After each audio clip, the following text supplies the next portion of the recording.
اليوم بدنا نعمل معاك وصفة حلا الكاسات بالفستق. هو حلا بارد سهل التحضير، مكوناته كتير بسيطة، ممكن ينعمل بأكتر من نوع، ممكن ينعمل بالكراميل لحاله، ممكن ينضاف له شوكولاتة، ممكن ينضاف له نسكافيه. طريقة العمل: في طنجرة على النار بنضيف السكر، بنحرك السكر حتى يتكرمل ويصير لونه أحمر.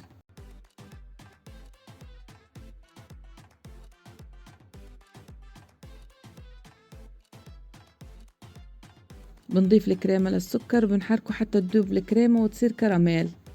ممكن الاستغناء عن الكريمة بملعقة كبيرة من الزبدة وبإضافة الحليب.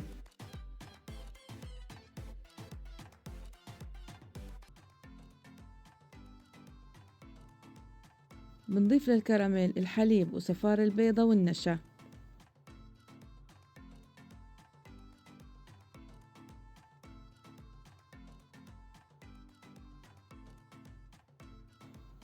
بنحرك المكونات حتى تذوب تماما. نستمر بالتحريك حتى الغليان ويتقل قوام البودنج.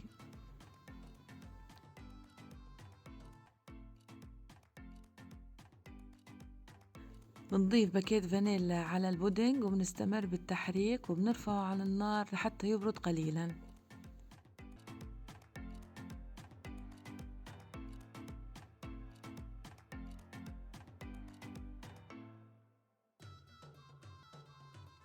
بالمضرب الكهربائي بنخفق البودنج حتى يصير قوامه مثل الكريمة.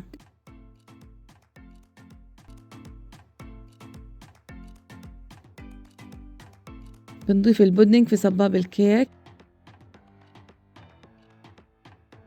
نبدأ بسكب البودنج بالكاسات، بنزينه بالفستق ويقدم.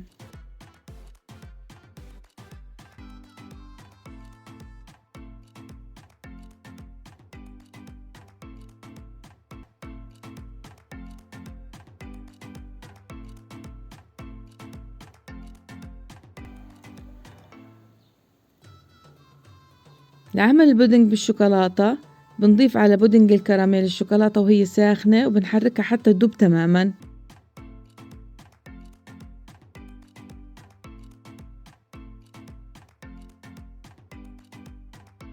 بنضيف بودنج الشوكولاتة فوق بودنج الكراميل.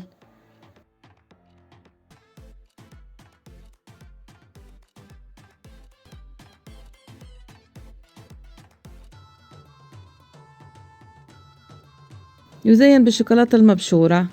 بالصحة والهناء.